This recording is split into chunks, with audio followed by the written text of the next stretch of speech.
आपके गांव में, आपके गली में, आपके मोहल्ले में, आपकी सोसाइटी में आप बैठिए, पर अच्छे लोगों के साथ बैठिए। फ्रेंडशिप कीजिए, दोस्ती कीजिए, अच्छे लोगों के साथ दोस्ती कीजिए। आपका मित्र शराब पीता है, शराबी से दोस्ती ना कीजिए, या तो उसे अपने जैसा अच्छा बनाइए, वरना कल को वो अपने जैसा आपको बना लेगा, आपको भी शराबी बना देगा आपका शराबी दोस्त। मांस खाने वाले की संगत करोगे तो वो भी आपको पकड़ा ही देगा, अरे क्या होता है खा लो, कह कह के आपको बिगाड़ देगा। इसलिए किसी को भी दोस्त नहीं बनाना चाहिए,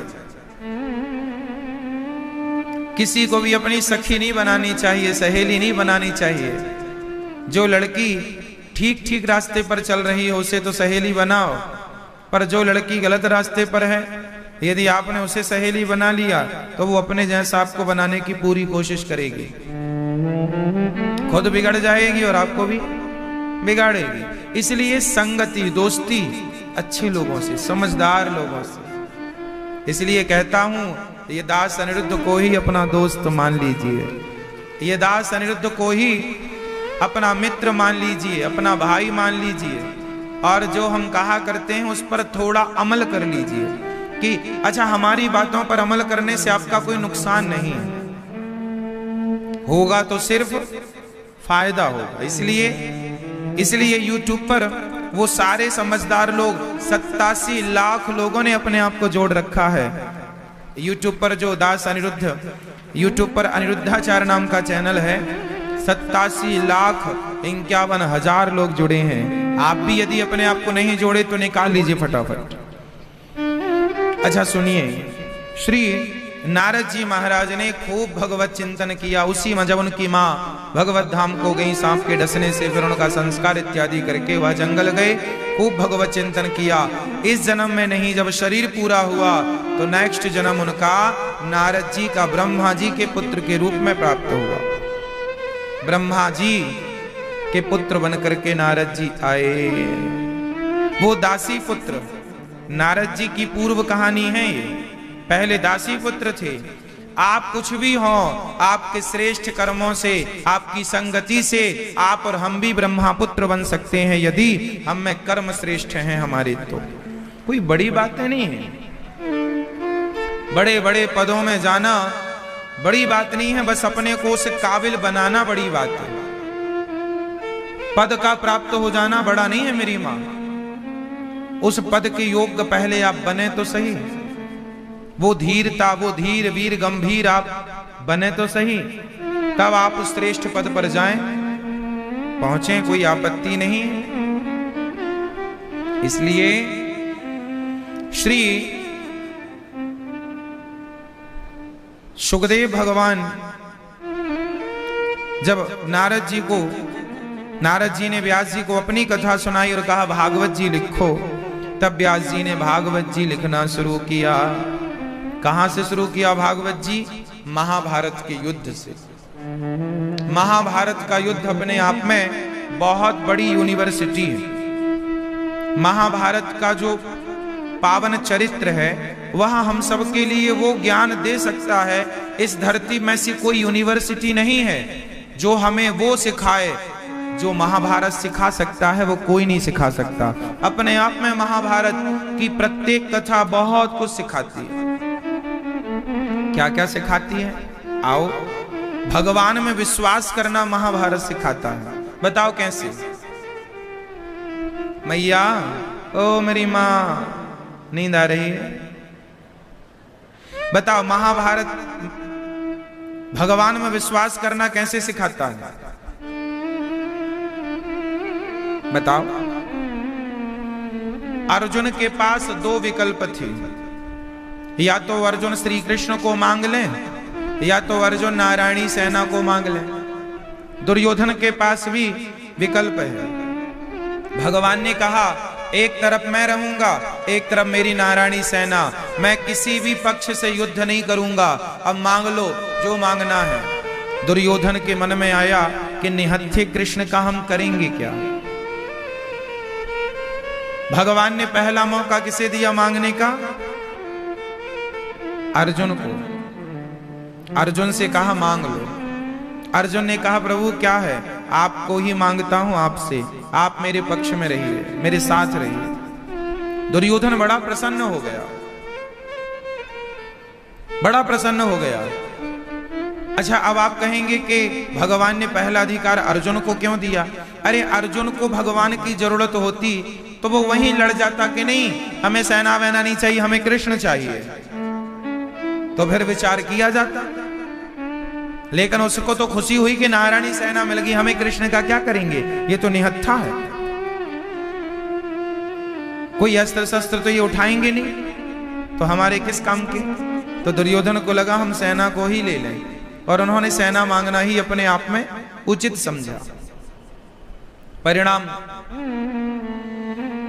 जब मांग कर दुर्योधन चला तो अर्जुन से बोला, अर्जुन मक्खन मक्खन मैंने ले लिया, छाछ छाछ तुम्हारे पास आई है, निहत्थे कृष्ण का क्या करोगे? हमें भगवान से ना चाहिए कुछ, हे नाथ हमें कुछ ना चाहिए, हमें तो आप ही चाहिए।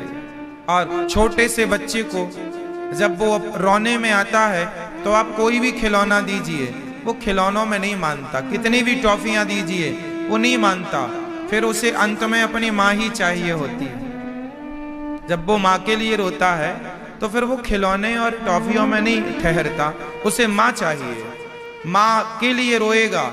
बस यही है जीवन का सार कि भगवान के दिए प्रत्येक खिलौने हैं, मान बढ़ाई पद प्रतिष्ठा, इन खिलौनों में ना उलझ कर भगवान के लिए रोया जाए, भगवान से प्यार किया जाए,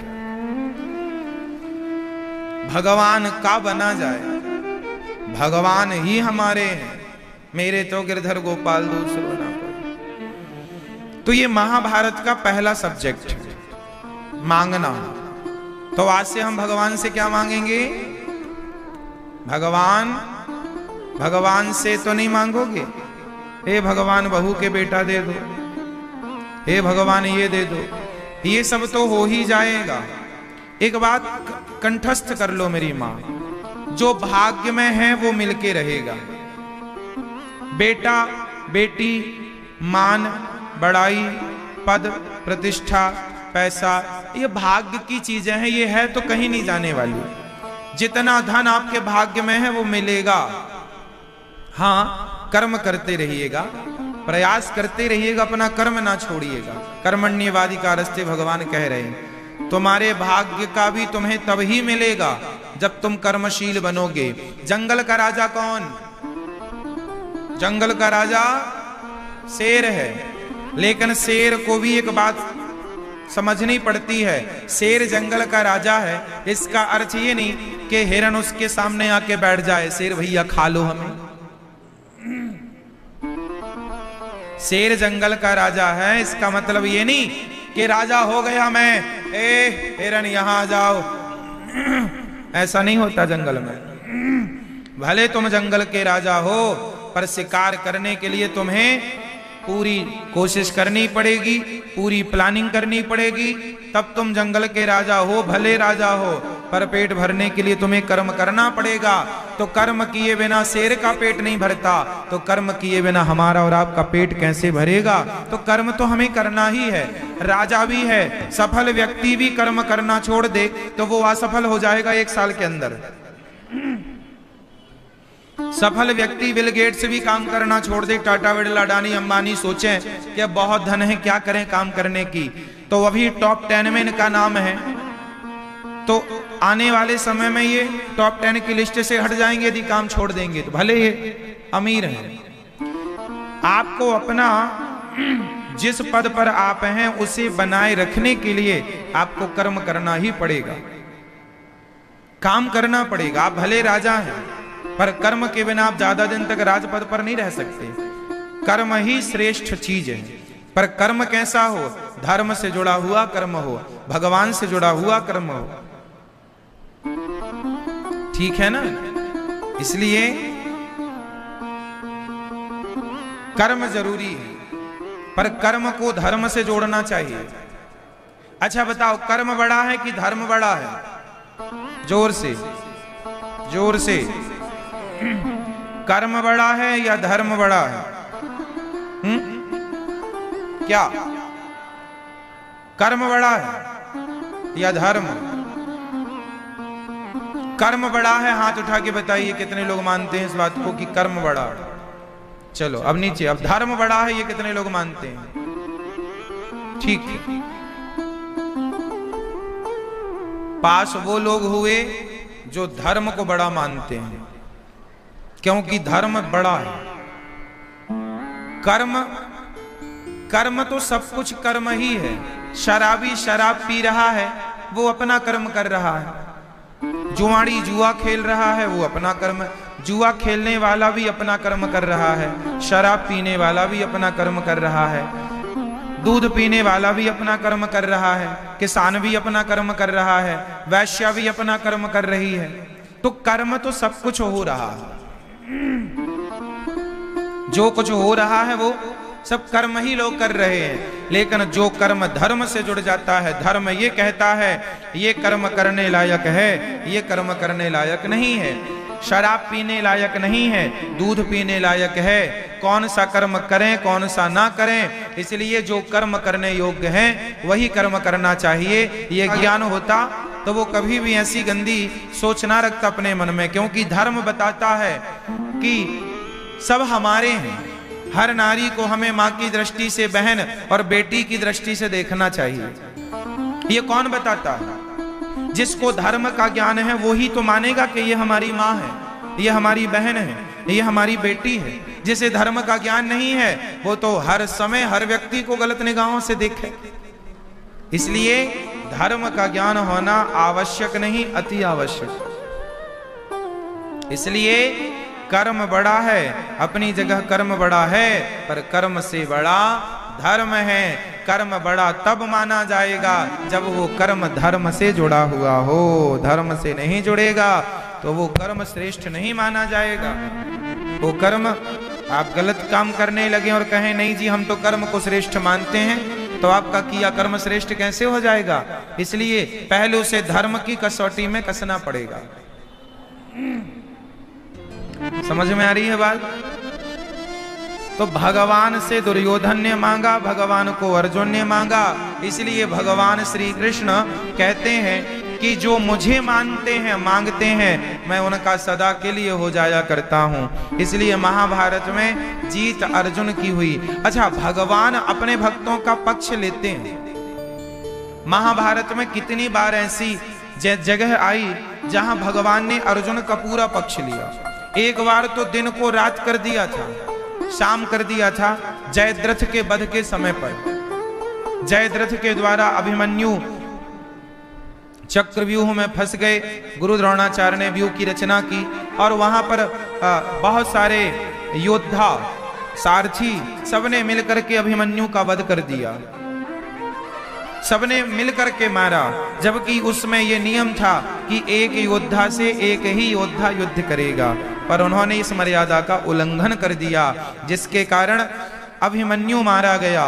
मूल में कौन? लो भैया, परिणाम भी यही हुआ। दूसरे दिन का युद्ध हुआ, जयद्रथ दूर दूर तक नजर ना आए। शाम होने का समय आया, बिल्कुल थोड़ा समय बचा। भगवान समझ गए कि ऐसे तो पहुंचना संभव नहीं है। तब भगवान ने माया को बुलाया और सूर्य को बादलों से ढक दिया। बादलों ने सूर्य को ढक लिया। सबको लगा शाम हो गई, शंखनाद हो गया, आज का युद्ध विराम। जयद्रथ आ गया कि अब मरो, तुमने संकल्प लिया था ना कि मुझे ना मार पाओगे तो मरो। भगवान ने कहा, ये सामने आकर खड़ा हुआ, हटा दिया बादलों को, माया को। प्रकाश आया सूर्य का। भगवान ने कहा, ये रहा जयद्रथ, उठाओ अपना गांडीव, इसका सिर काटकर इसके पिता की गोद में गिराना है, ये शर्त है, क्योंकि इसे मारने वाला भी मर जाएगा। अर्जुन ने गांडीव उठाया, बाण चलाया। अच्छा, अर्जुन के बाणों में ताकत नहीं थी कि उसके पिता तक उसका कटा हुआ सिर ले जाए। वो तो भगवान की कृपा, सुदर्शन ने संग संग ले जा करके, सुदर्शन भगवान जुड़ गए साथ में। भक्ति की शक्ति को भगवान बढ़ा देते हैं। हमारी हैसियत कौन बढ़ाता है? हमारा पावर कौन बढ़ाता है? भगवत कृपा। हम में क्या ताकत है, हम में क्या बल है, हम में क्या काबिलियत है, हम में क्या योग्यता है। आज जो कुछ है वो हमारे बल से नहीं, भगवत कृपा से है। इसलिए हमें हर जगह भगवत कृपा का अनुभव करना चाहिए। हम में कोई बल नहीं है, हम में कोई काबिलियत नहीं है मेरी माँ। आप ये ना सोचो कि कुछ आप कर रहे हैं, ये सोचो कि भगवत कृपा है आप पर, इसलिए आपके द्वारा ठाकुर जी ये काम कराना चाहते हैं, इसलिए वो काम आपसे हो रहा है। निमित्त बनाया है गोविंद ने हमें और आपको, वरना भगवान का सारा काम भगवान कर लेते। लक्ष्मण जी को शक्ति लगी, हनुमान जी लेने चले बूटी। थोड़ी देर में हनुमान जी ने सोचा कि यदि मैं बूटी नहीं लाया, समय से नहीं पहुंचा, तो लक्ष्मण जी तो मर जाएंगे। ऐसा मन में हनुमान जी के चल ही रहा था कि श्री भरत जी ने बाण मार दिया। भरत जी ने बाण मार दिया। अयोध्या की यह घटना, पहाड़ को पवन देवता ने ऊपर ही थाम रखा और नीचे श्री हनुमान जी आकर गिर गए। राम राम कहते भरत जी दौड़ करके गए। अरे आपके मुंह से राम राम क्यों निकला? क्योंकि मैं राम जी की सेवा के लिए जा रहा था। आप कौन हैं? मैं हनुमान हूं। लक्ष्मण जी को शक्ति लगी है, ये बूटी लेकर जाना है, वरना लक्ष्मण जी सूर्योदय होते ही निष्प्राण हो जाएंगे।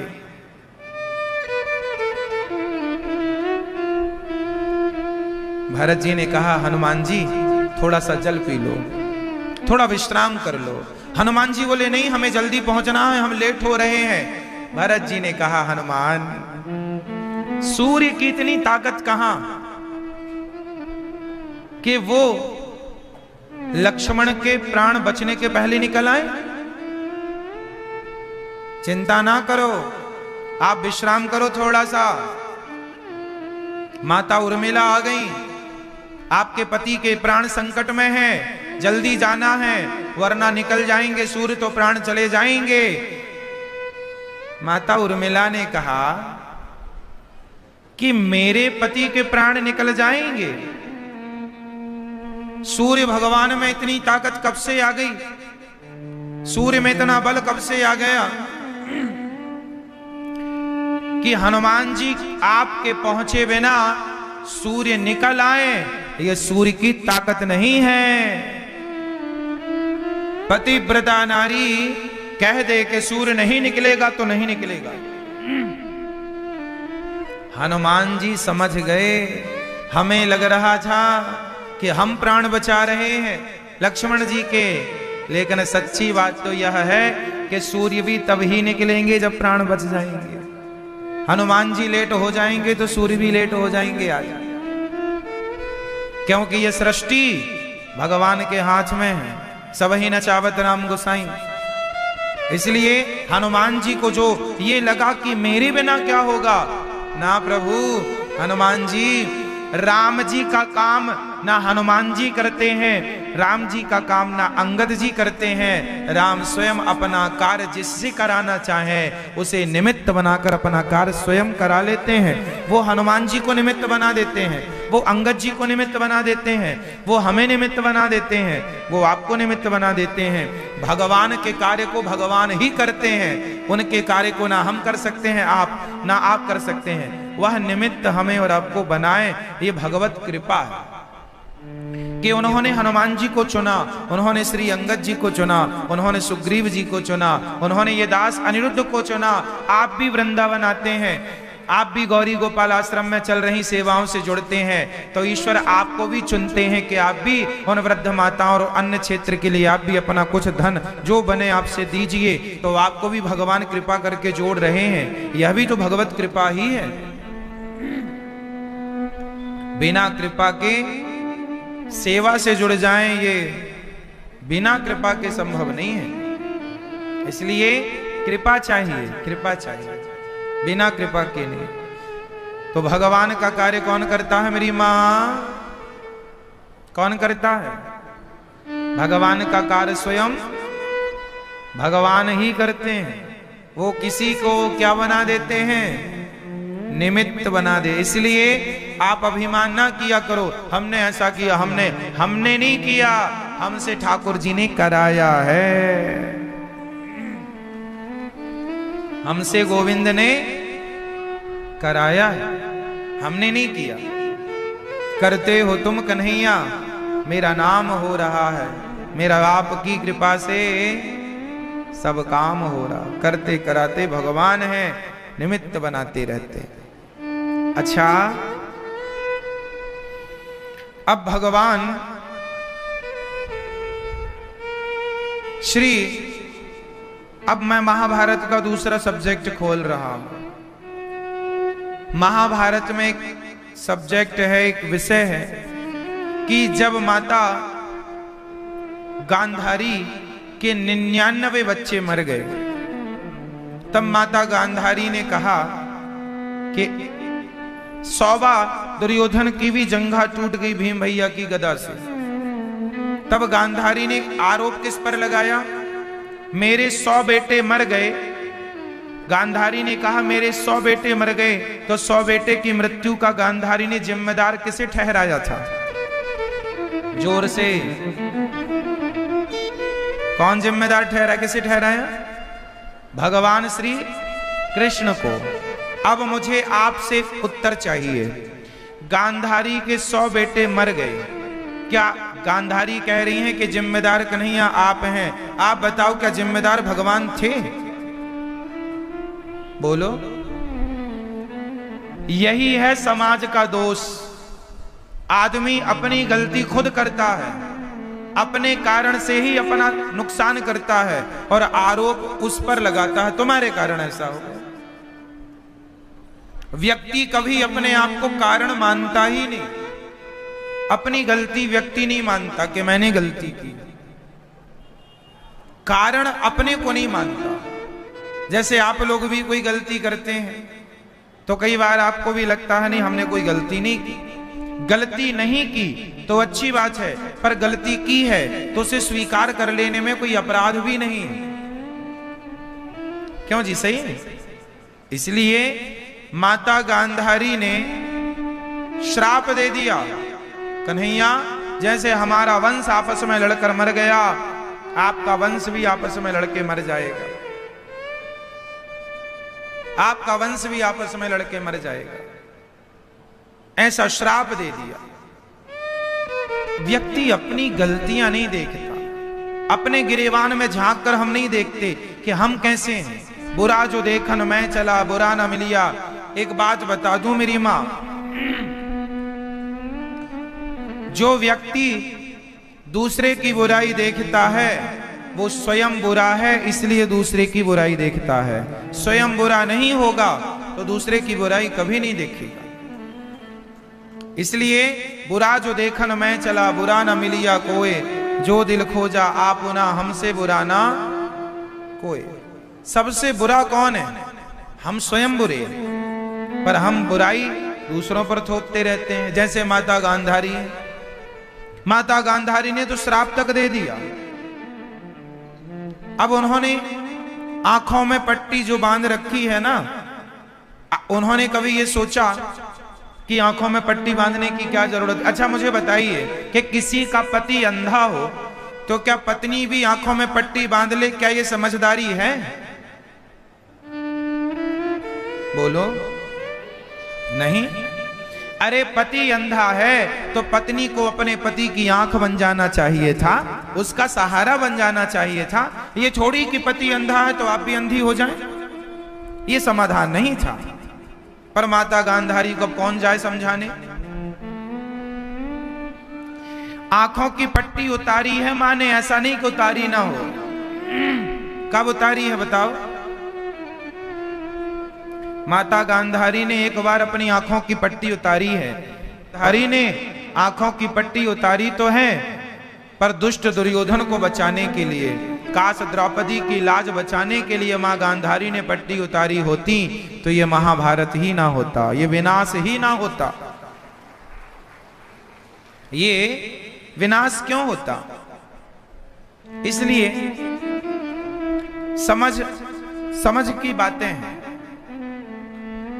समझ की बातें। इसलिए मैं आपसे निवेदन करता हूं कि हमें कभी किसी पर आरोप नहीं लगाना चाहिए कि तुम बुरे हो, क्योंकि बुराइयां तो हम में भी बहुत हैं। हम किसे बुरा कहें?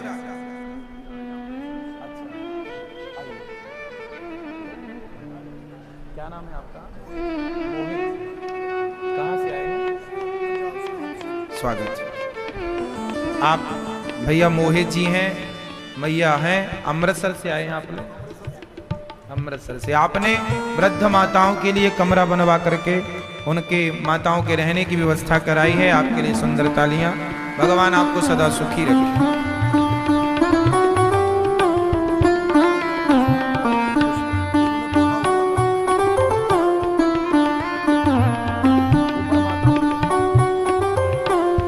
भगवान आप सबको सुखी रखें। देखिए, आप सबके ही द्वारा ये जो वृद्ध माताओं की सेवा चलती है, ये आप सबके सहयोग से ही चलती है।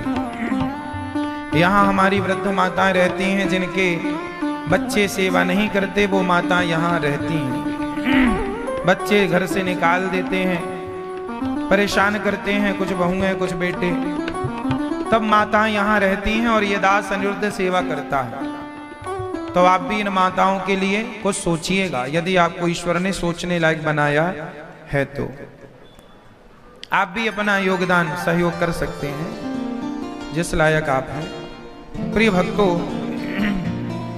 तो महाभारत के युद्ध में कितनी बड़ी शिक्षा छिपी है कि यदि माता गांधारी ने समय से आंखों की पट्टी उतार ली होती तो ये महाभारत जैसी घटना।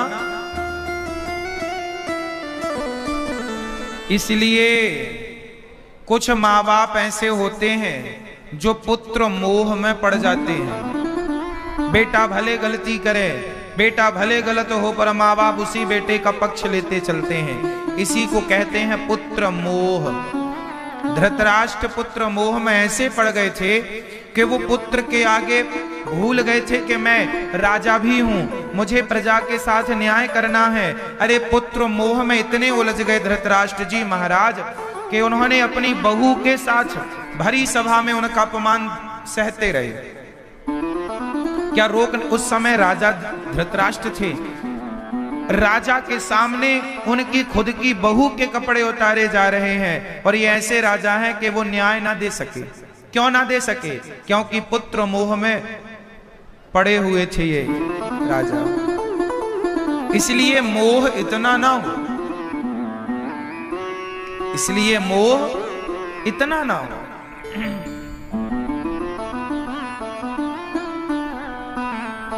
पुत्र मोह ना हो। कई लोग कहते हैं भगवान राम ने माता सीता को क्यों निकाला गर्भावस्था में? भाई, एक धृतराष्ट्र है जो अपने पुत्र से इतना मोह करते हैं। धृतराष्ट्र भी एक राजा है और राम भी एक राजा है। अंतर देखिए क्या है कि धृतराष्ट्र पुत्र मोह में इतने पागल हैं, धृतराष्ट्र पुत्र मोह में इतने पागल हैं कि वो भरी सभा में अपनी पत्नी, अपने बहू का, भाई द्रौपदी पुत्र की, ये अब छोटे भाई की ही बेटों की तो पत्नी है, तो ये ससुर जी तो हुए ना, बड़े ससुर हुए। धृतराष्ट्र द्रौपदी के बड़े ससुर हुए ना, तो बहू कहलाई, खानदान कुल की बहू है। भरी सभा में अपनी बहू के कपड़े उतार रहा है इनका बेटा धृतराष्ट्र जी महाराज का, लेकिन ये देखो अपनी बहू को न्याय ना दे सके। और वहां राम जी हैं जो प्रजा के कहने से माता सीता को, वहां से प्रजा के कहने से लोगों ने आवाज उठाई, तो चलो मेरी प्रजा है, कहीं मेरी प्रजा ये ना कहे कि राम जी पत्नी मोह में पड़ गए हैं, कहीं पत्नी मोह का आरोप ना लग जाए अयोध्या के राजा को। इसलिए पत्नी मोह का आरोप ना लगे, इसलिए मेरी प्रजा जिसमें प्रसन्न है, राजा भी उसमें। प्रजा की प्रसन्नता ही राजा की प्रसन्नता है, हाँ या ना? ये श्रेष्ठ राजा का लक्षण है। रामायण में एक श्लोक है, रामायण में जब माता सीता के बारे में समाज से भगवान राम ने सुना तब वहां पर भगवान राम रो पड़े हैं कि मेरी सीता इतनी पवित्र है। अच्छा, राम जी को सीता पर संदेह नहीं था। आप मुझे रामायण में कहीं ये लिखा हुआ नहीं बता सकते कि राम जी को सीता पर संदेह था। मैं आपको लिखा हुआ बता रहा हूं। उत्तरकांड में ये श्लोक है, अंतरात्मा चमे वेत्ति सीताम शुद्धाम यशस्विनीम। इसका अर्थ है कि मेरी अंतरात्मा भी यशस्विनी सीता को पवित्र समझती। भगवान राम का वचन है ये शुद्धाम, मेरी सीता बिल्कुल शुद्ध है, पवित्र है। ये राम जी कह रहे, ये राम जी का वचन है, रामायण का उत्तरकांड का वचन है। उस प्रसंग का वचन है जहां समाज ने आवाज उठाई तो राम जी से लोगों ने पूछा कि चलो, प्रजा को तो सीता जी पर संदेह है, क्या आपको संदेह है? राम जी ने कहा नहीं, हमें सीता पर संदेह नहीं है। लोग कहते हैं ना कि राम जी ने सीता को निकाल दिया। राम जी ने नहीं, राम जी को माता सीता पर कोई संदेह नहीं था। राम जी को सीता पर संदेह था। आप मुझे कहीं लिखा हुआ नहीं बता सकते। शास्त्रों में प्रजा को संदेह था। किसको संदेह था? लोगों को। और प्रजा में भी सारे अयोध्या वासियों को संदेह नहीं था, कुछ लोगों को संदेह था। तो मेरे राम ऐसे राजा थे कि कुछ लोग भी, भले वो कुछ लोग हो, पर है तो मेरी प्रजा जिसमें सुखी रहे मैं वही काम करूंगा। राजा का वही धर्म है, जिससे प्रजा खुश रहे वही निर्णय राजा को लेना चाहिए। तो राम जी ने जो निर्णय लिया वह केवल अपने प्रजा के हित में लिया। तो एक राजा धृतराष्ट्र है जो अपनी बहू को न्याय ना दे सके, और एक राजा राम है जो प्रजा को न्याय देने के लिए अपनी पत्नी को महर्षि जी के आश्रम में भेजते हैं। और राम जी ने कहा है, राम जी ने सीता मां को जंगल में छोड़ दिया, ऐसे नहीं, महर्षि जी के आश्रम में छुड़वाया, महर्षि वाल्मीकि जी के।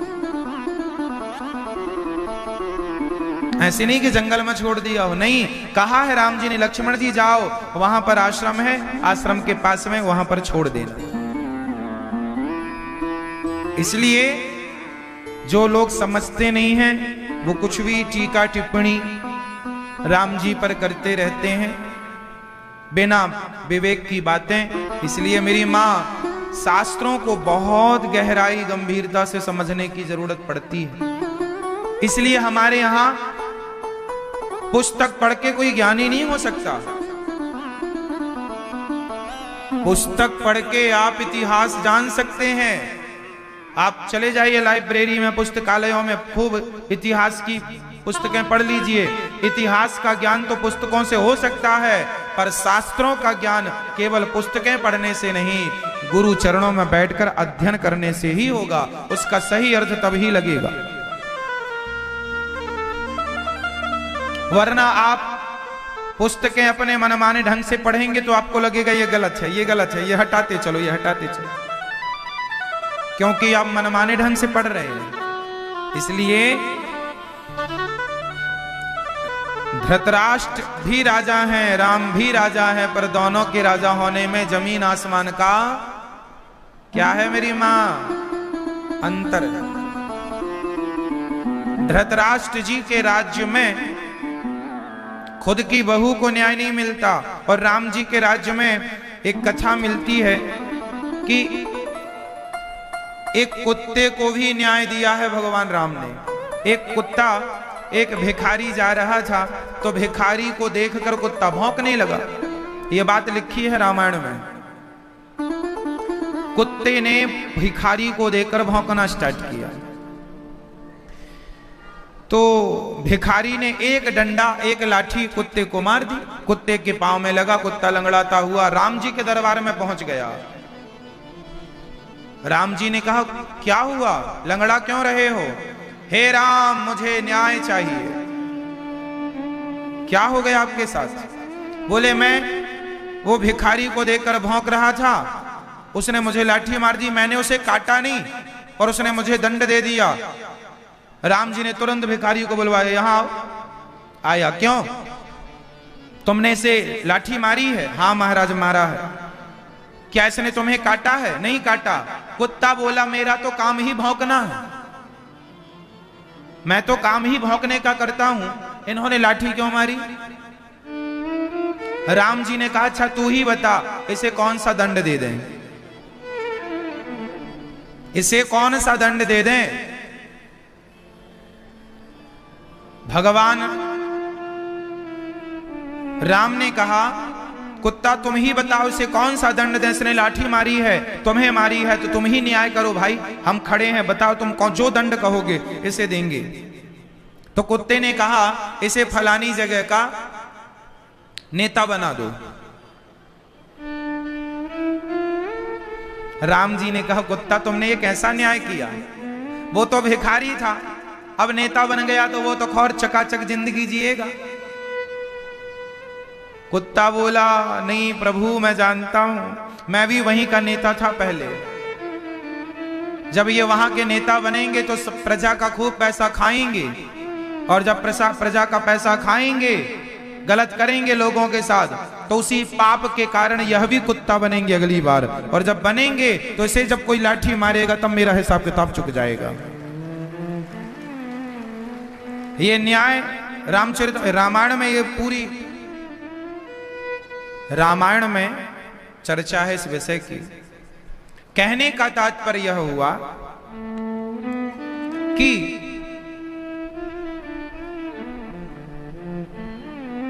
राम जी के राज्य में कुत्तों को भी न्याय मिलता था,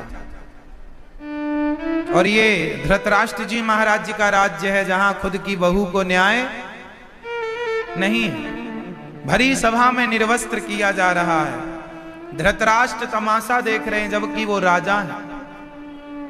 ऐसा राजा कि बेटा कुछ भी करे तो सब माफ है, बाद में फिर रोएंगे आप।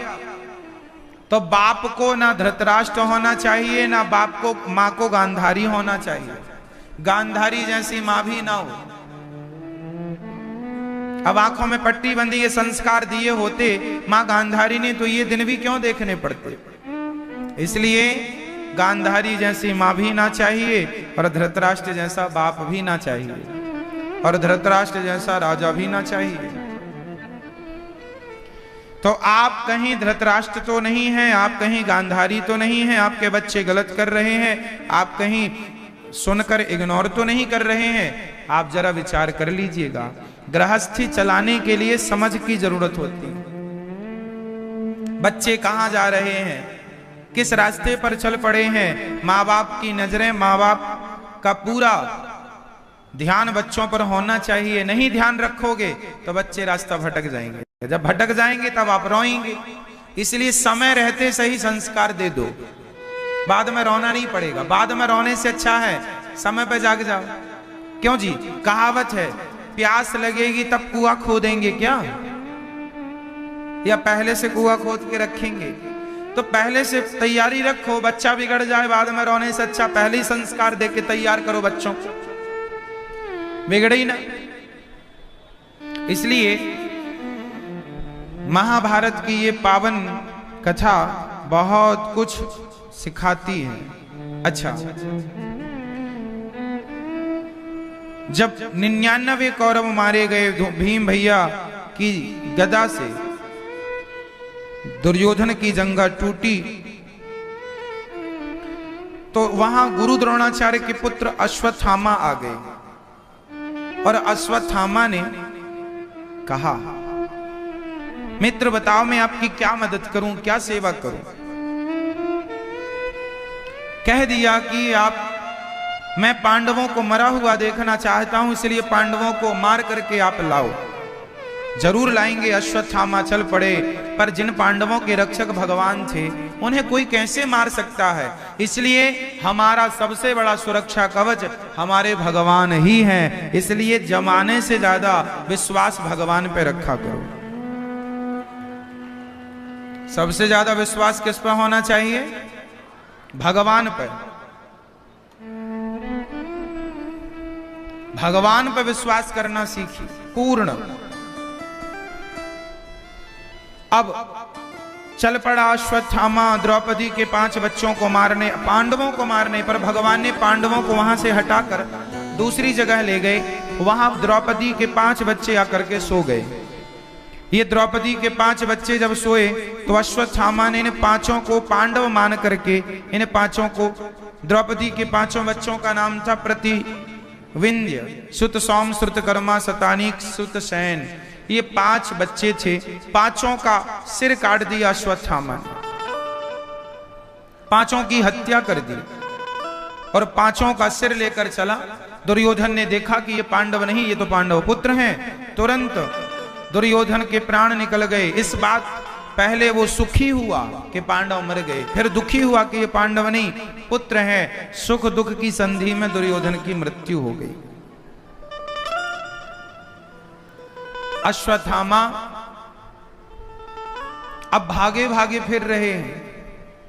अर्जुन ने भगवान कृष्ण को सारथी बनाया, अश्वत्थामा को पकड़ना चाहा, ब्रह्मास्त्र चला दिया।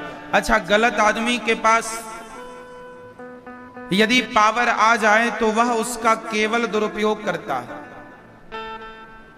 वह केवल उसका क्या करता है? केवल उसका दुरुपयोग करता है। अब इसका मैं एक उदाहरण देता हूं। जैसे महाभारत की एक कथा आप लोग सब जानते हैं। जैसे गुरु द्रोणाचार्य जी के एक शिष्य हुए हैं एकलव्य। जितने बड़े बलशाली धनुर्धर अर्जुन हैं उतने ही बड़े धनुर्धर एकलव्य भी हो गए थे। दूर से शिक्षा प्राप्त की। जब गुरु द्रोणाचार्य जी को पता चला, यहां मैं एक सवाल पूछूंगा आपसे, इसलिए बात ध्यान से सुनिएगा, उत्तर देने के लिए रेडी रहिएगा। गुरु द्रोणाचार्य जी ने एक दिन एक कुत्ता एकलव्य को देखकर भौंक रहा था, तो एकलव्य ने कुत्ते के मुंह में ऐसे बाण मारा कि मुंह में एक खरोंचनी आई और उसका मुंह बंद हो गया। अर्थात खुला का खुला, पूरा मुंह बाणों से, वो मुंह खोले था तो उसने बाण भर दिए धनुष से, पर खरोंच नहीं आई। जब ये कुत्ता दौड़ा दौड़ा वहां से गुजरा तो द्रोणाचार्य जी ने देखा कि इसके मुंह में बाण भरे हैं। तो गुरु द्रोणाचार्य जी ने कहा, ये काम कोई सामान्य योद्धा नहीं कर सकता। देखा कि ये कुत्ता आया किस तरफ से है, तो गए तो वहां पे एकलव्य खड़े थे। भैया तुम कौन हो? मैं एकलव्य हूं। किसके चेला हो? आपके चेला हूं, आपका शिष्य हूं। गुरु द्रोणाचार्य जी ने कहा, मैंने तो आपको पढ़ाया नहीं है। नहीं, आपने नहीं पढ़ाया, परंतु आपने जो अर्जुन को पढ़ाया है वो मैं दूर दूर से सुनता रहता रहा। आप उसको सिखाते रहते रहे, मैं चुपके चुपके देखता रहता रहा, मैं सीख लिया। द्रोणाचार्य जी समझ गए ये तो बड़ा योग्य हो गया है। तब गुरु द्रोणाचार्य जी ने कहा कि तुम यदि मेरे शिष्य हो तो क्या मुझे दक्षिणा दे सकते हो? हाँ हाँ दे सकता हूं, बिल्कुल दे सकता हूं। तो मांग लीजिए, क्या मांगेंगे? तब गुरु द्रोणाचार्य जी ने कहा कि आप मुझे वचन दो। गुरु द्रोणाचार्य जी ज्ञानी थे, वो भविष्य को जानते थे कि कल क्या होने वाला है। उन्हें पता था कि कल महाभारत होने वाला है। तो भगवान गुरु द्रोणाचार्य जी ने पूछा एकलव्य से, यदि महाभारत हुआ तो तुम किसके पक्ष से युद्ध करोगे? एकलव्य ने कह दिया, मैं दुर्योधन के पक्ष से युद्ध करूंगा, तब तो अर्जुन से लड़ने का मौका मिलेगा। भाई एक योद्धा यही तो चाहता है कि एक योद्धा से युद्ध करूं और उसे पछाड़ूं। एक ऐरे गहरे नत्थु खैरे से युद्ध करके मिलना भी क्या है? किसी बलशाली को पराजित किया जाए तो योद्धा है। गुरु द्रोणाचार्य जी समझ गए कि ये दुर्योधन की शक्ति बढ़ाएगा और दुर्योधन है दुष्ट, गलत रास्ता पकड़ा है। इसलिए गुरु द्रोणाचार्य जी ने कहा कि आप हमें अंगूठा दे दो। अब आपसे मेरा सवाल, गुरु द्रोणाचार्य जी ने एकलव्य से अंगूठा ही क्यों मांगा? उत्तर दीजिए, क्यों मांगा?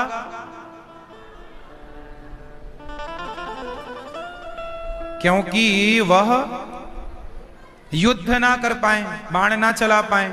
चलो एक पक्ष तो यह है, ये आपका उत्तर सही है। पर इसका विशेष कारण गुरु द्रोणाचार्य जी ने क्या अपने शिष्य से अंगूठा मांग कर गुरु द्रोणाचार्य जी ने सही किया? तो गुरु द्रोणाचार्य जी ने क्यों मांगा? आखिर उनके मांगने का उद्देश्य क्या था? आप जरा विचार करके बताइए। गुरु द्रोणाचार्य जी ने अपने शिष्य एकलव्य से अंगूठा क्यों मांगा? वो युद्ध ना कर सके, बाण ना पकड़ सके उस हाथ से, ये तो बात ठीक है, सामान्य यही बात थी, पर फिर भी विशेष कारण क्या था? हाँ, विशेष कारण यह था कि एक गुरु का ये परम धर्म होता है कि वह अपनी शिक्षा योग्य व्यक्ति को ही दे। योग्य व्यक्ति वो है जो सदा धर्म का साथ देता हो, जो अपने बल का, अपनी शक्ति का धर्म के लिए प्रयोग करे, जो अधर्म के लिए प्रयोग करने लग जाए। जैसे परमाणु बम बनाने की जो टेक्नोलॉजी है, जो फॉर्मूला है, वो सारे देशों के पास नहीं है, आपको पता है। कुछ देश ही ऐसे हैं जिनके पास परमाणु शक्ति है।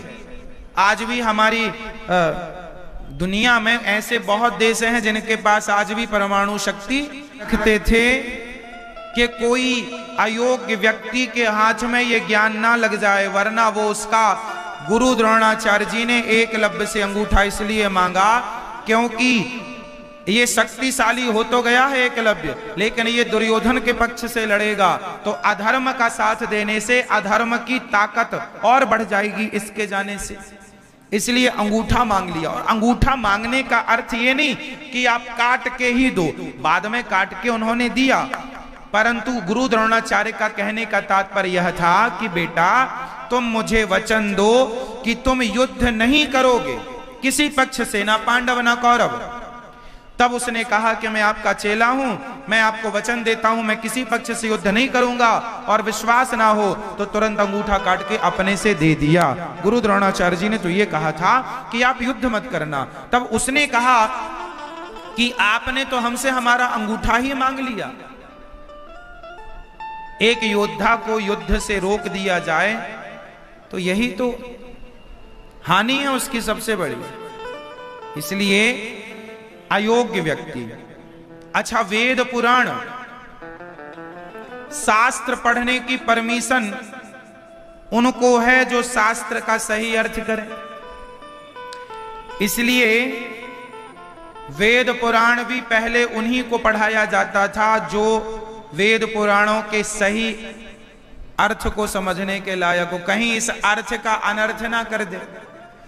जो अज्ञानी लोग हैं वो यदि पढ़ लेंगे शास्त्रों को तो वो उसका गलत अर्थ करेंगे। जैसे कल ही हमने बताया कि एक महाशय कह रहे थे कि हम तो रामायण के उत्तरकांड को नहीं मानते। तो अयोग्य व्यक्ति यदि ग्रंथ पढ़ लेगा तो यही करेगा कि वो ग्रंथों को ही मानना बंद कर देगा। मैं ये नहीं मानता, मैं तो अयोग्य व्यक्ति को इसलिए पढ़ाया नहीं जाता था पहले वेद पुराण के। आप पढ़ लेंगे तो आप कहेंगे नहीं मैं ये नहीं मानूंगा, मैं श्लोक नहीं मानूंगा, ये नहीं मानूंगा। शास्त्र में जो लिखा है वो सब कुछ मानने लायक है। इसलिए वेद पुराण सबको नहीं पढ़ाए जाते, जो योग्य हैं, जो उसका अर्थ सही करें उन्हें ही पढ़ाया जाता है। सब इसके अधिकारी नहीं होते, वरना लोग अर्थ का अनर्थ करने लग जाएंगे। अब जैसे अर्थ का अनर्थ क्या होता है, रामायण में रामचरितमानस में एक चौपाई है जिसका जिक्र हमने कल किया था, पर अर्थ आज समझाएंगे। ढोल गवार शूद्र पशु नारी सकल ताड़ना के अधिकारी, इस चौपाई पर संसद भवन में इस पे विवाद हो चुका है काफी वर्ष पहले। बड़े बड़े लोगों ने कहा कि गोस्वामी तुलसीदास जी की यह चौपाई, कुछ लोगों ने कहा कि यह चौपाई गलत है। वो गलत क्यों कह रहे हैं? क्योंकि उन्हें अर्थ करना नहीं आया। आप अर्थ का अनर्थ कर देंगे तो गलत हो जाएगी बात। अयोग्य व्यक्ति इसलिए कहते हैं कि पुस्तकें घर में लाकर वेद पुराण पढ़ने से ज्ञान नहीं होगा, जब तक वेद पुराणों को गुरु चरणों में बैठ के समझा ना जाए, सीखा ना जाए। इसलिए आप पुस्तकें पढ़ के ज्ञानी नहीं हो सकते। आप योग्य हैं तो गुरु चरणों में बैठिए, पूछिए किसका मतलब क्या हुआ, इसका अर्थ क्या हुआ, तो सही अर्थ आएगा, वरना अपने मन से आप समझ ही नहीं पाएंगे। अब ढोल गवार शूद्र पशु नारी सकल ताड़ना के अधिकारी, इसका सामान्य अर्थ लोग क्या लगाते हैं कि तुलसीदास जी कह रहे हैं कि ढोल गवार शूद्र पशु नारी, मारते रहो नारियों को। अब बताइए ये तुलसीदास जी क्यों अर्थ करेंगे, क्यों मारते रहे भैया नारियों को? अब सामान्य जो नहीं जानता वो अर्थ यही करेगा। अब इसका विशिष्ट अर्थ क्या है? इसका विशिष्ट अर्थ यह है कि जो ढोल गमार शूद्र पशु नारी सकल ताड़ना, यहां जो ताड़ना शब्द है, आपसे मैंने इस चौपाई का कई बार अर्थ बताया है, आपको याद भी हो गया होगा। बताइए ताड़ना का मतलब क्या होता है? ताड़ना का मतलब कई जगह मारना भी होता है, पर ताड़ना का मतलब कई जगह देखना भी होता है। बोलो, मारना और देखना। कई जगह ताड़ने का अर्थ मारने से भी है और कई जगह ताड़ने का अर्थ देखने से। देखने मीन्स हमें फलाने ने ताड़ लिया, मतलब देख लिया। तो भाई एक ही बात के दो अर्थ होते हैं, इसमें कोई आश्चर्य तो नहीं है। क्यों मैया? सन मतलब सूर्य भी होता है, सन मतलब पुत्र भी होता है। स्पेलिंग बदल गई पर उच्चारण तो वही है। बोलो हाँ या ना? जब सन मतलब सूर्य और सन मतलब पुत्र हो सकता है, तो ताड़ना शब्द का अर्थ केवल मारना नहीं, ताड़ना मीन्स देखना होता है। यहां किस अर्थ का प्रयोग किया गया है? बोलो, देखना। यहां गांव गांव में आप में से कितने ऐसे लोग हैं जिनके गांव में ताड़ना मतलब देखना होता है? आप लोग कहते हैं ना फलाने ने ताड़ लिया, ताड़ लिया मतलब देख लिया। बहुत सारी जगह ताड़ना मतलब देखना। हमारे भारत की भाषा है, गांव गांव की भाषा, ताड़ लिया मीन्स देख लिया। तो ढोलक को देखना पड़ता है कि सुर से उतर तो नहीं गई ढोल। गंवार आदमी को देखते रहो, कोई गंदी हरकत तो नहीं कर रहा। शूद्र, ढोल गंवार शूद्र। शूद्र का अर्थ यहां किसी व्यक्ति जात विशेष से नहीं, शूद्र का अर्थ है जो भी काम करने वाले लोग हैं, चाहे कोई भी हो। कार्यकर्ताओं को, काम करने वालों को, जैसे आप फैक्ट्री के मालिक हैं तो अपने वर्करों को देखते रहते हैं। निगरानी जरूरी है, सीसीटीवी कैमरे पर देखते रहो क्या कर रहे हैं, काम ठीक से कर रहे हैं कि नहीं, गलत तो नहीं कर रहे हैं। इंजीनियर देखता रहता दीवार ठीक जा रही है, साहुल गुनिया मिल रहा है कि नहीं, देखते रहो। तो ढोल गंवार शूद्र मतलब देखते रहो। ढोल गंवार शूद्र पशु, गाय चराने जाते हो तो देखते रहना पड़ता है किस तरफ चली गई, फसल में तो नहीं गई। और नारी, नारियों को भी देखते रहो। बाप अपनी बेटी को देखता रहे कि हमारी बेटी कहाँ है, कैसी है, सही समय पे आई, समय पे गई कि नहीं। शादी के बाद पति देखता रहे कि मेरी पत्नी कैसी है, ठीक ठाक है, अकेली तो नहीं है ना, देखता रहे, नजरें बनाए रखे। और माँ, बूढ़ी माँ है, उसे भी देखते रहो कब दवाई की जरूरत है, कब पानी की जरूरत है, कब भोजन की जरूरत है। तो नारी को देखते रहना चाहिए। रावण यदि नारियों को नहीं देखोगे, थोड़ी देर के लिए जंगल में सीता माँ को अकेला क्या छोड़ दिया, रावण उठाकर ले गया। इसलिए कहा देखते रहो, वरना कोई रावण उठाकर ले जाएगा। तो यहाँ देखते रहने की बात है, पर लोग उसका अर्थ भी गलत करते हैं। तो जो शास्त्रों को केवल पुस्तकें पढ़कर के ज्ञानी हुआ है, वह अर्थ का अनर्थ करेगा। इसलिए शास्त्रों को समझना पड़ता, गुरु चरणों में बैठ करके शास्त्रों का अर्थ समझना पड़ेगा। इसलिए जो योग्य हैं वह तो शास्त्र पढ़ें, जो सही अर्थ करें, जो गुरु चरणों में बैठ जाएं, जो गुरु चरणों में बैठने की क्षमता रखें, समय निकाल के अध्ययन करें, वो तो पढ़ें। आप घर में रामायण लाओ, रामचरित मानस लाया करो, आप भी घर में पढ़ा करो, लेकिन कोई बात समझ में ना आए तो उसे गुरुजनों से पूछा करो, क्योंकि कई बातें समझ में नहीं आती। अब अपने से अर्थ करने लग जाएंगे तो बात गलत हो जाएगी।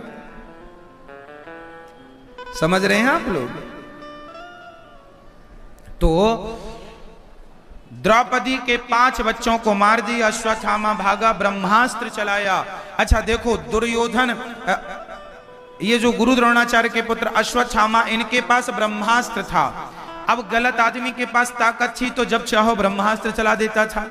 इसलिए पावर भी उस आदमी के पास होना चाहिए जो अपने पावर का सदुपयोग करे। दुरुपयोग करेगा तो वो पावर उसे विनाश की ओर ले जाएगा। इसलिए अपनी ताकत का, अपनी शक्तियों का हमें हमेशा सदुपयोग करना चाहिए, दुरुपयोग नहीं करना चाहिए।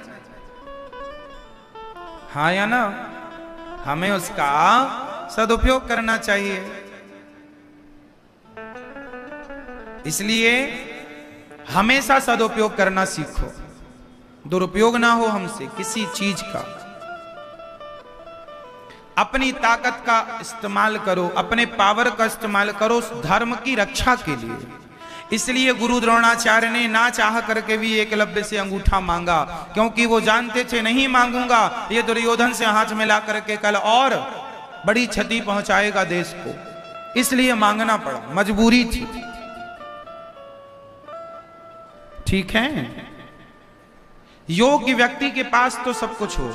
अब जैसे प्रहलाद की बुआ, नाम था होलिका, उन्हें अग्नि ने उन्हें ब्रह्मा जी ने कहा कि आपको आग जलाएगी नहीं।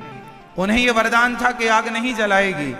तो भाई ये वरदान इसलिए था कि कोई आग में जल रहा हो तो आप बचाओ, इसलिए थोड़ी दिया था कि आप किसी बच्चे को गोद में लेके बैठ जाओ इसलिए कि मुझे तो आग जलाएगी नहीं, बच्चा जल जाएगा। तो आपने, अब बताओ, प्रहलाद को लेकर गोद में बैठ गई होलिका, तो होलिका ने अपनी ताकत का सदुपयोग किया था या दुरुपयोग किया? बोल दो जोर से। दुरुपयोग है ना? तो इन लोगों से बचना चाहिए जो अपने पावर का, अपनी शक्ति का दुरुपयोग कर। इन लोगों के पास शक्ति पहुंच जाएगी, पावर पहुंच जाएगा तो ये सिर्फ दुरुपयोग करेंगे। हाँ या ना? इसलिए हमें सदुपयोग करना सीखना है, दुरुपयोग करना नहीं सीखना। समाज को आप सही रास्ता बताइए, आप समाज को रास्ते से भटकाइए मत। आपके पास ज्ञान है तो सही रास्ते पर ले चलिए। ये नहीं कि आपका ज्ञान है तो चलो अपना ज्ञान लगा के इन्हें लड़ा दें आपस में। कई लोग, ज्ञानी लोग ये भी करते हैं, लड़ाते रहते हैं। क्यों भाई? ऐसा ही है, ताकत है तो उसको गलत जगह यूज करते हैं। अब हमारे देश में कितने लोग ऐसे हैं, अब जैसे कई बार आपके मोबाइल पे फोन आता है, हम बैंक से बोल रहे हैं अपना एटीएम नंबर बताइए, वो हो गया है, उसको रिन्यू करना है, ये करना, और वो आपने जरा कोई समझदार ना हुआ बताया तो वो लोग क्या करते हैं, केवल नंबर बताने से आपके बैंक का पैसा अपने खाते में ट्रांसफर कर लेते हैं। हाँ या ना? अब सोचिए वो लोग कितने बड़े बुद्धिजीवी होंगे जो केवल नंबर लेकर के अपने आपके खाते से और अपने खाते में पैसा ऐसे ट्रांसफर कर लेते हैं कि कई बार पुलिस के भी पसीने छूट जाते हैं, पता लगा नहीं पाती। तो ये लोग बुद्धिमान हैं परंतु ये अपनी बुद्धि का दुरुपयोग कर रहे हैं। यदि यही बुद्धि आप देश की सेवा में समर्पित करते तो शायद इस टेक्नोलॉजी से हमारा देश और आगे जा सकता था कि आप लोगों की सुविधा के लिए आप ये कुछ प्रयास करते, लेकिन आप केवल ठगने के लिए कर रहे हैं। तो शक्तियां, पावर हैं, लेकिन आप उसका दुरुपयोग करेंगे तो सारा समाज परेशान हो जाएगा। जैसा कि आप सब शायद ऐसा कोई बचा हो जिसके पास कभी ना कभी ये फोन ना आया हो। क्यों जी? लगभग सबके पास फोन आता रहता। हम बैंक से बोल रहे हैं अपना एटीएम नंबर बताओ, अपना वो नंबर बताओ, हम आप रिन्यू करना चाह रहे हैं, ये कर, सबके साथ ये धोखाधड़ी के फोन आते रहते हैं। तो हमें क्या करना पड़ता है? सावधान होना पड़ता है। अपना एटीएम नंबर, अपना चेक नंबर किसी को नहीं बताना चाहिए, है ना? अपना साइन सबके सामने नहीं करना चाहिए, गुप्त में करना चाहिए। अब आपके साइन भी ज्यादा लोग ना देखें, आपके साइन का भी तो मिसयूज हो सकता है, कोई आपके साइन को कॉपी करके कर ले। फिर जितना सुविधा है हमारे यहां उतना फ्रॉड भी हो रहा है। बोलो हाँ या ना? इसलिए शक्तियां होती हैं सदुपयोग के लिए, लेकिन कुछ लोग उस शक्तियों का क्या करते हैं? इसलिए योग्य व्यक्ति को ही अच्छी बात, अच्छा ज्ञान देना चाहिए। अयोग्य व्यक्ति को वो ज्ञान ना दो, नहीं तो वो समाज के लिए परमाणु बनाएगा और पटकेगा सब जगह, फिर सबको मारेगा। ठीक है मेरी माँ? समझ में आ गई बात? तो देखो, शास्त्रों को बहुत गंभीरता से समझने की जरूरत है, अर्थ तक पहुंचने की जरूरत है, अनर्थ करने की जरूरत नहीं है। तो किस किस को ढोल गवार शूद्र पशु नारी वाली चौपाई समझ में आ गई? किस किस को आ गई? मैया आपको नहीं आई समझ में? मेरी माँ सब 22 पसेरी है, हमें कुछ नहीं समझ में आया महाराज जी। समझा करो, कल को हम ये बातें इसलिए समझाते रहते हैं आपको कि कल आपसे कोई प्रश्न करने लग जाए, आपसे कोई विवाद करने लग जाए तो आप उत्तर दे सकें कि भाई हम भी अपने धर्म को, अपने शास्त्रों को जानते हैं, तुम गलत अर्थ कर रहे हो, आप अपने शास्त्रों का सही परिचय दे सकें। इसलिए हमने ये बातें बताई कि कल आपके सामने ये बातें कोई करे तो आप सही पक्ष तो रख सकें, सही जवाब तो दे सकें कि भाई बात वो नहीं है जो आप कर रहे हैं, सही बात, आप गलत अर्थ कर रहे हैं। कई लोग समाज में गलत अर्थ करते हैं, गलत बातें करते हैं। चलो, अश्वत्थामा को पकड़कर द्रौपदी के सामने लाया गया। द्रौपदी से पूछा गया, द्रौपदी ये हत्यारा आपके पुत्रों की हत्या इसने की, जो दंड देना चाहो इसे दे दो। तब द्रौपदी ने कहा, इसे छोड़ दिया जाए। क्यों?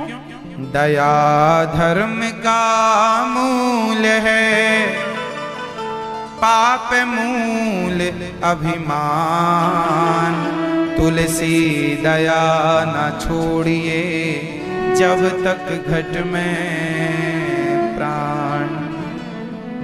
दया धर्म का मूल है, पाप मूल अभिमान, तुलसी दया न छोड़िए जब तक घट में। दया हमें कब तक करनी चाहिए मेरी माँ? भैया दया कब तक करनी चाहिए बताओ?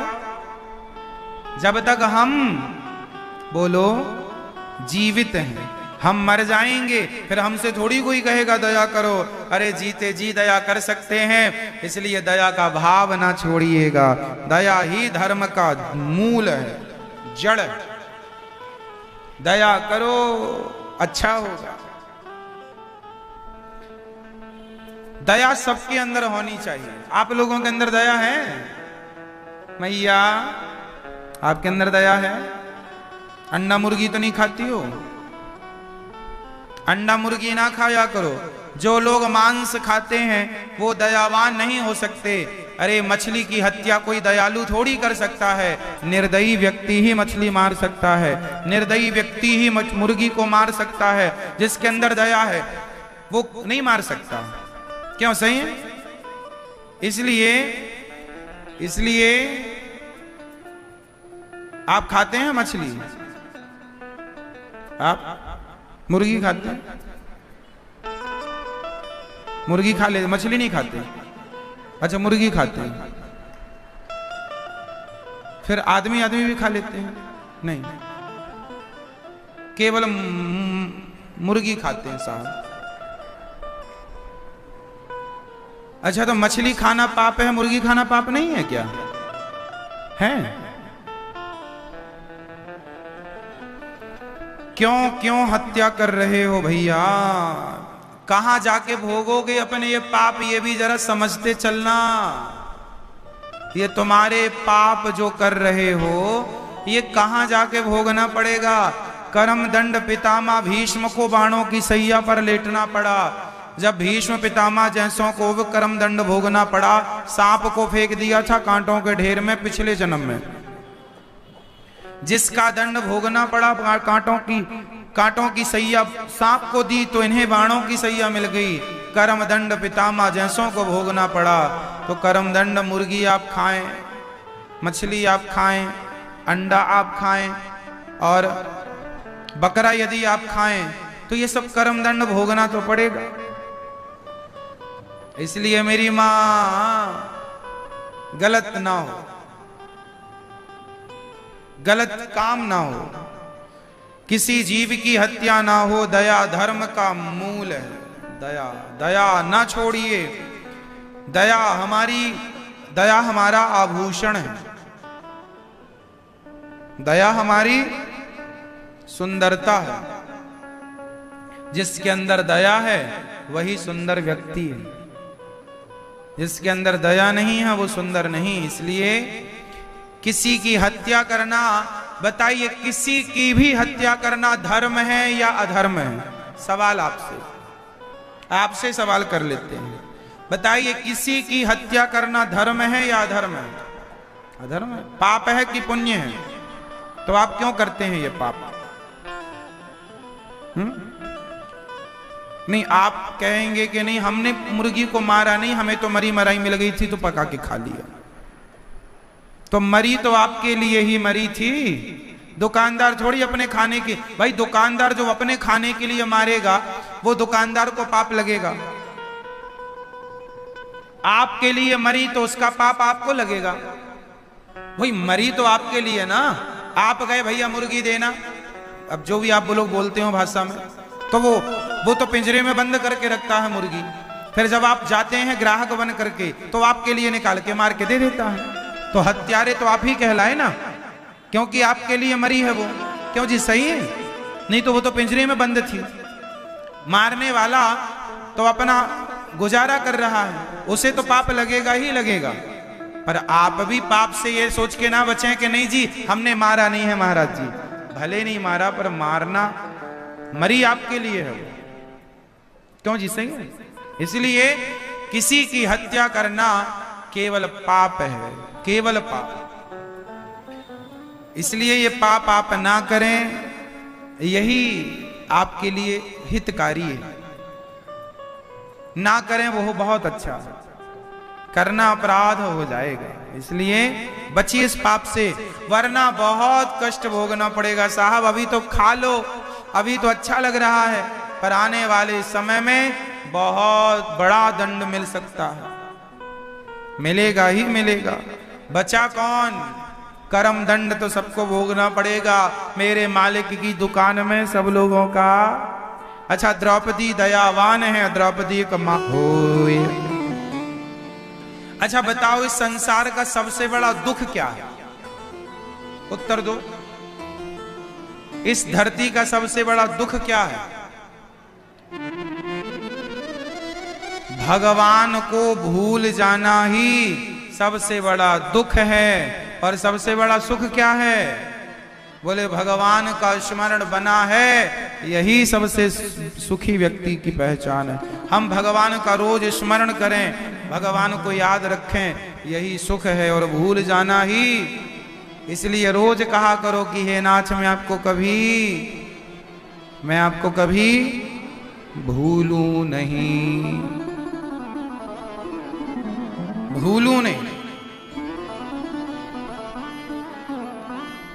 हे नाथ मैं सदा आपका स्मरण करूं, मैं आपको कभी भूलूं नहीं। इसलिए कुंती बुआ ने कहा हमें सुख नहीं दुख चाहिए। सुख से अच्छा वो दुख ही है जो भगवान का स्मरण कराए। भगवान का स्मरण जैसे बने वैसे करो, काम करते नाम जपो, चिंतन करो। एक बार द्रौपदी के पास एक बटलोई थी, एक पात्र था। आपको पता है ये बात? द्रौपदी माँ के पास एक पात्र था जो वो स्वयं खाने के पहले जितने लोग आए उस पात्र से सबको खिला दिया करती थी, निकाल निकाल के, बना बना के फटाफट। लेकिन शर्त ये थी कि द्रौपदी खा लेगी, उसके बाद इसको धुलने के बाद फिर ये बर्तन काम नहीं करेगा। तो दुर्योधन को पता था कि द्रौपदी जंगल में है। ये तब की बात है जब 12 साल का वनवास था पांडवों को और 1 वर्ष का अज्ञातवास। तब दुर्योधन ने 10,000 संतों को भेज दिया था कि जाओ आप लोगों का निमंत्रण युधिष्ठिर जी के यहां जंगल में फलानी जगह।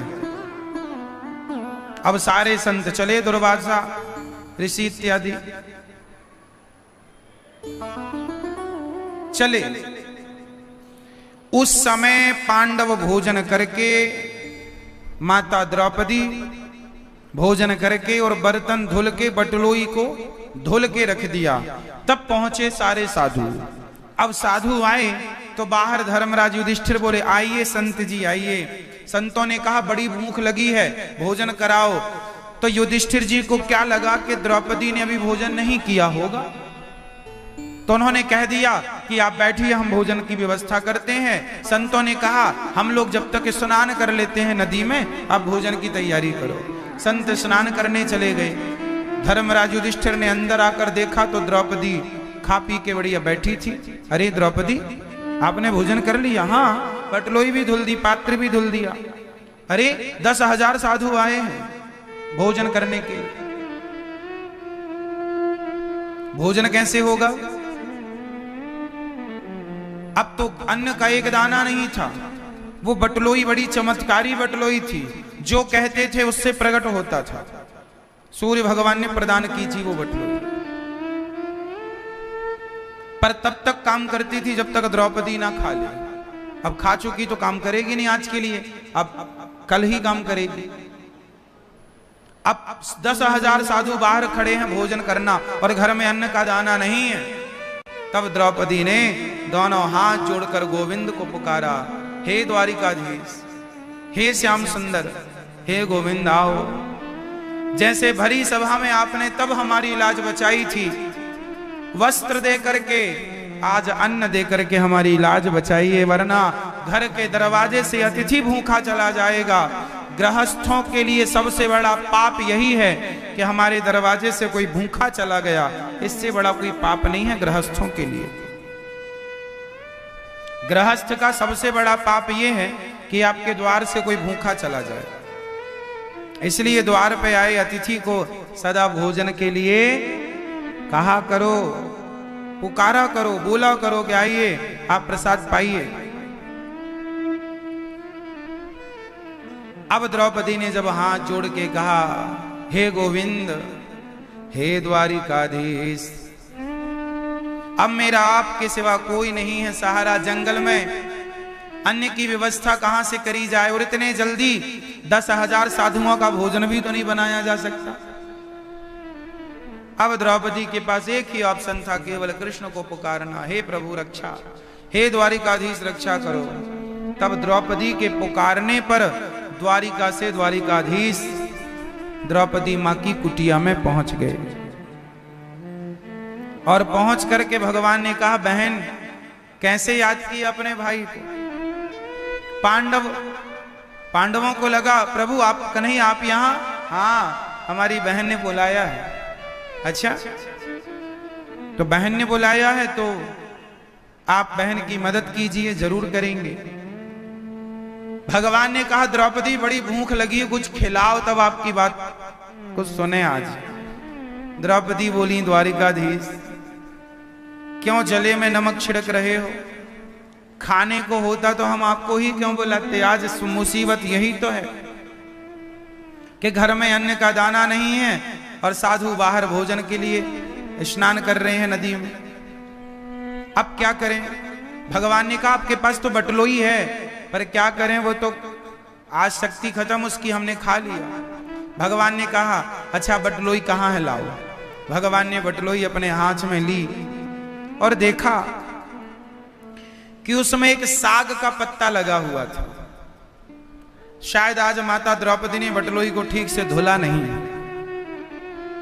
कई बार बर्तन धुलने के बाद कुछ कुछ कभी कभी रह जाता है, रोज नहीं, कभी कभी।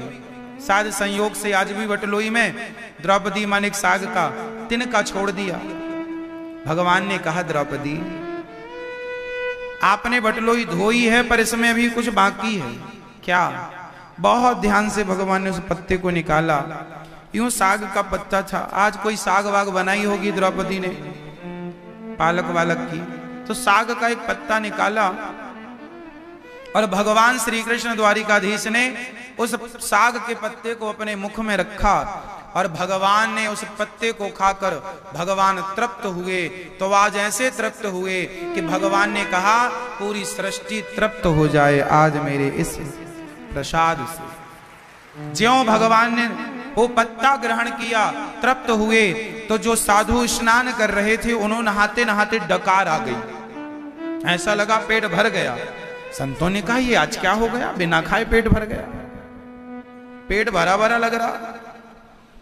संतों ने कहा एक काम करो, वहां भोजन बन गया होगा और अपन तो खाना पाएंगे, तो भीम कहेगा इतना भोजन फेंकवा दिया बनवा कर, इसलिए चुपके चुपके भाग चलो। तो नदी नदी खिसक गए सारे साधु, नहीं आए। भगवान ने अपनी बहन द्रौपदी मां के लिए उन्होंने केवल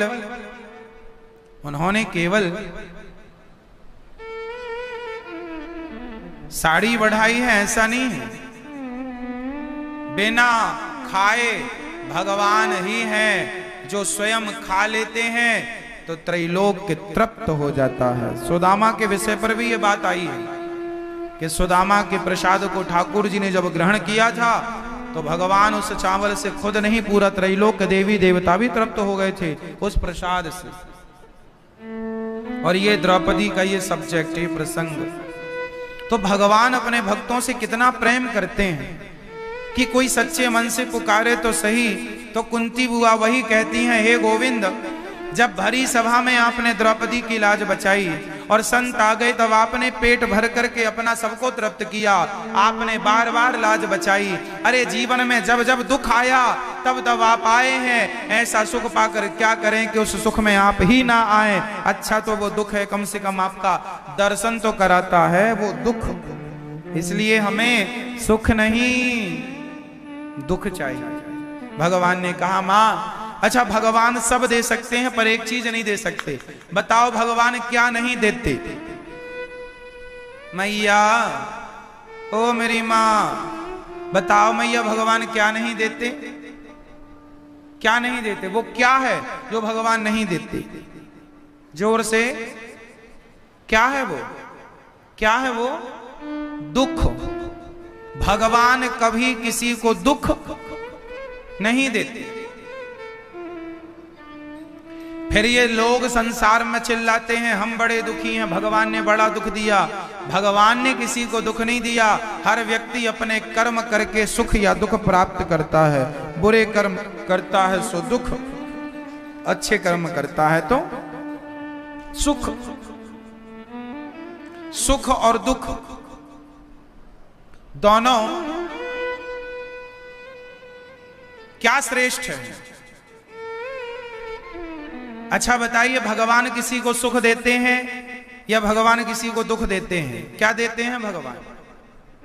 भगवान ना सुख देते हैं ना दुख देते हैं। आप अपने अच्छे कर्मों से सुख पाते हैं, आप अपने बुरे कर्मों से दुख पाते हैं। फिर भगवान देते क्या है? आपने बुरा कर्म किया तो दुख ही पाओगे ना। गौ ना काहू को सुख दुख कर दाता, निजकृत कर्म भोग सब भ्राता। सुख दुख तो अपने कर्मों से मिलता है।